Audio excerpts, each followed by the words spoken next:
The current hysteria isn't new. It seems new, but in reality it's simply a higher plateau on the uplands of liberalism. We have seen this before, even though we haven't travelled quite this far. In each iteration we get the same crisis in which we must sacrifice ourselves for the greater good, but in which we only need to mouth platitudes and in which there is little personal sacrifice at all. The sacrifice is paid by the next generation, the generation that we are told we are doing this all for.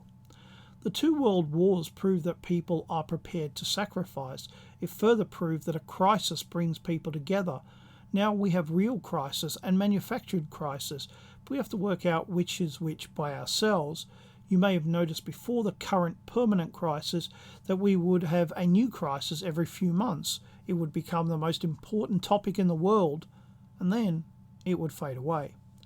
But I can't help thinking that the current permanent crisis, COVID, shares a lot in common with two other permanent crises, mass immigration and climate change.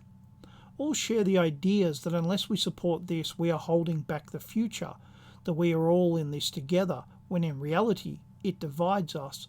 Further, it is always about us, the people, giving up power and control, and the government gaining more of both. If you oppose mass immigration, you are portrayed as someone who isn't a team player. The language that is legitimate in a real crisis is used as if this manufactured crisis was the real thing.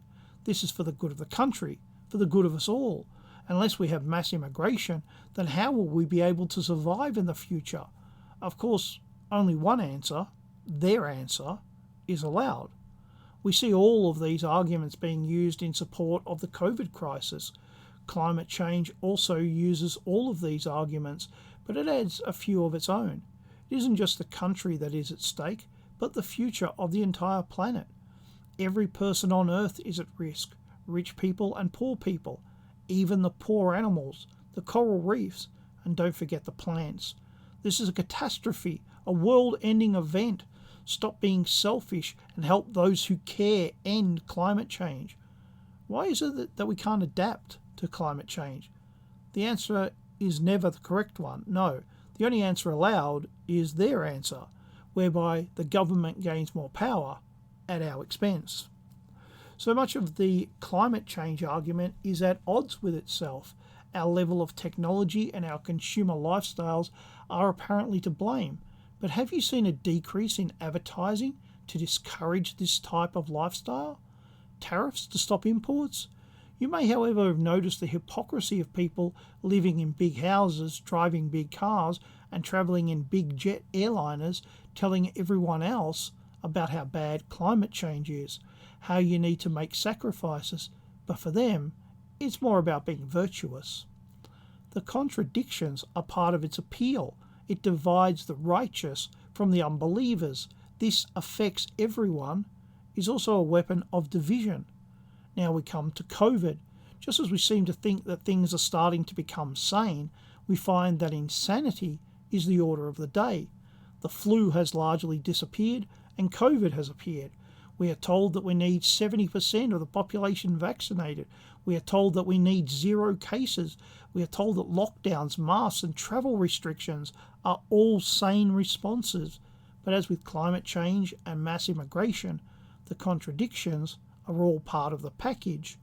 Who is on their side and who isn't? The health threat is tiny for the total population. Like all disease, there are some people who are very much at risk and others who aren't. However, common sense is not welcome. I've tried telling people that in Australia in 2019, an average of 434 people died every day, which means that we have suffered less than 3 days' worth of deaths from COVID in the first 20 months. But these people aren't interested. They've chosen a side, and it ain't our side. To be fair, it isn't even their side, but they chose it anyway. None of these things are about the issue that they pretend to be about. They are all about finding out who is in and who is out. It's all about who is virtuous and who isn't. It's about dividing us so that we can be controlled while calling for unity.